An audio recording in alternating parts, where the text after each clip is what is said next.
How we doing? It's great to be here. It's great to be in Quantico. You know, as a proud member of the E4 Mafia, I had never made it to Quantico myself, but, you know, it's one of the reasons why I wanted to run for vice president. I thought maybe it was time for the colonels and generals to listen to the corporals for a change. How's that sound?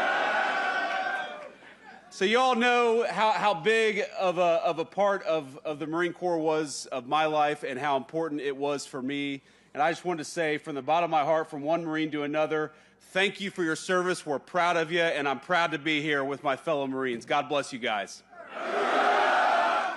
Now, some of you may know that the Marine Corps actually, there are a lot of good things the Marine Corps did for me. When I joined the Marines back in 2003, you know, I was just a kind of directionless kid. I didn't know what I wanted to do with my life, and as you all know, the Marine Corps is good at giving direction to 18-year-old kids, but it also saved me from making one of the worst financial decisions that I have ever made.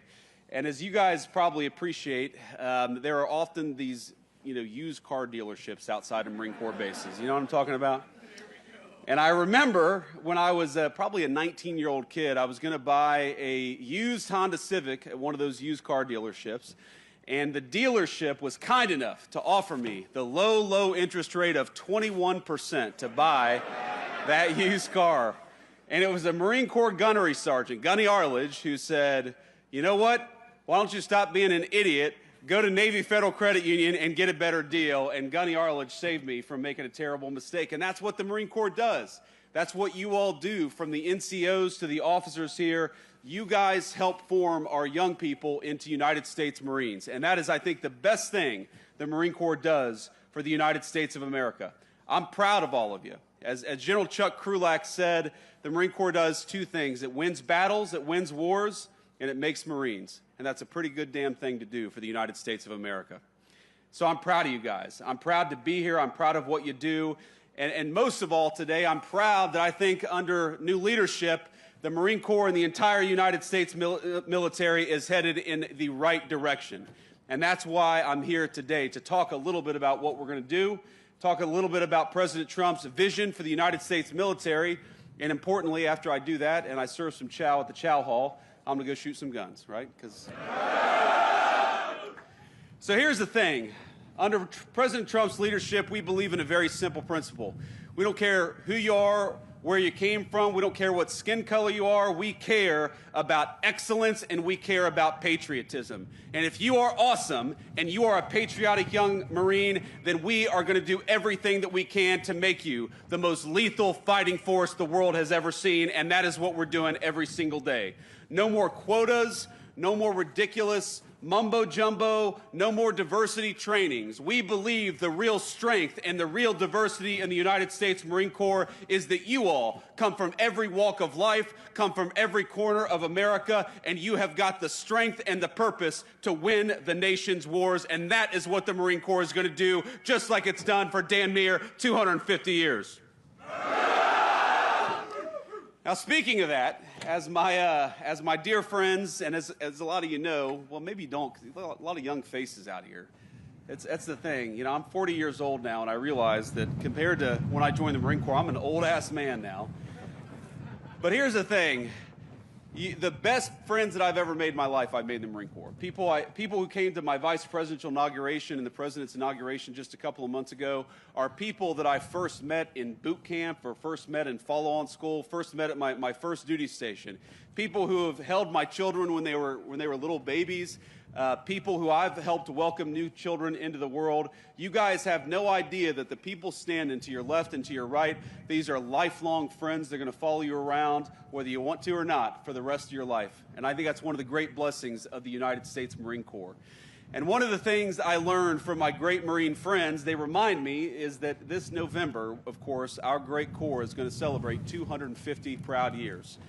And as I know, because I've been to a few Marine Corps birthday balls myself, I'm sure it'll be a total sober, no alcohol celebration for the Marine Corps' 250th birthday.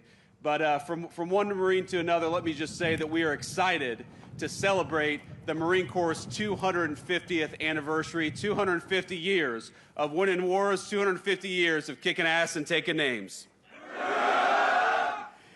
So here's the basic plan. Here's what we're going to do. We're going to invest in the Marine Corps and the entire United States military like we never have before.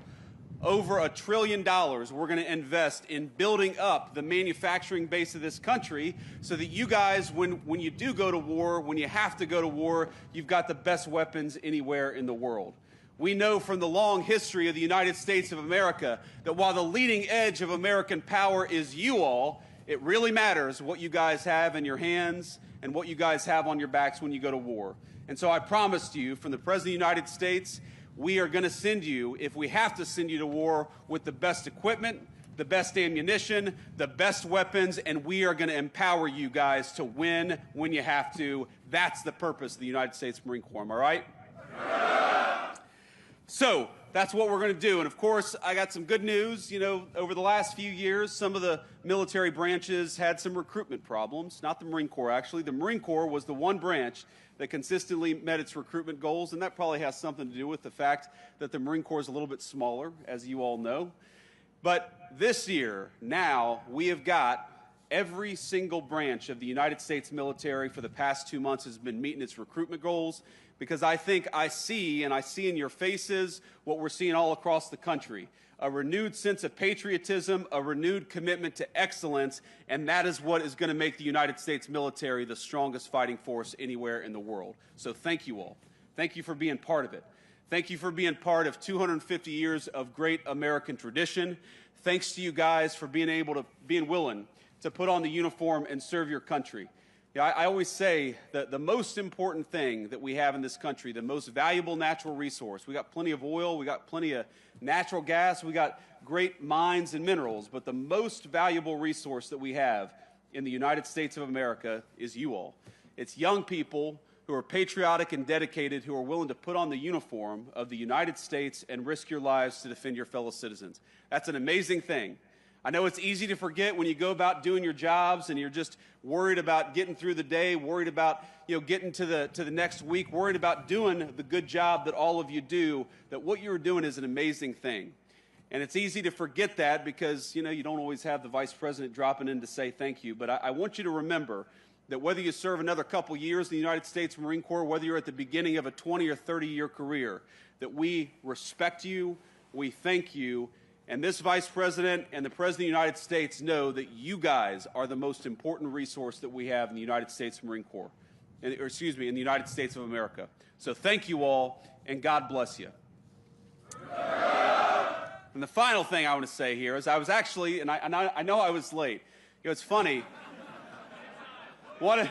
That is not Marine Corps time, my friends. I remember Gunny Arledge always told me, if you're 5 minutes early or 10 minutes late. I'm sure you guys have heard that phrase. Well, what does it mean when the Vice President is 2 hours late? I guess I'm on time, because who the hell is going to get me in trouble, right?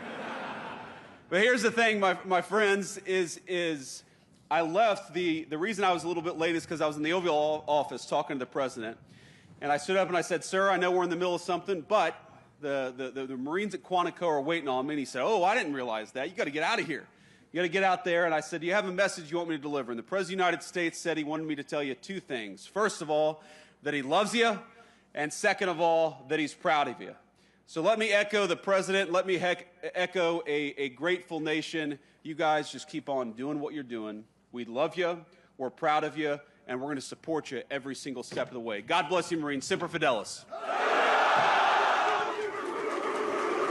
We'll put a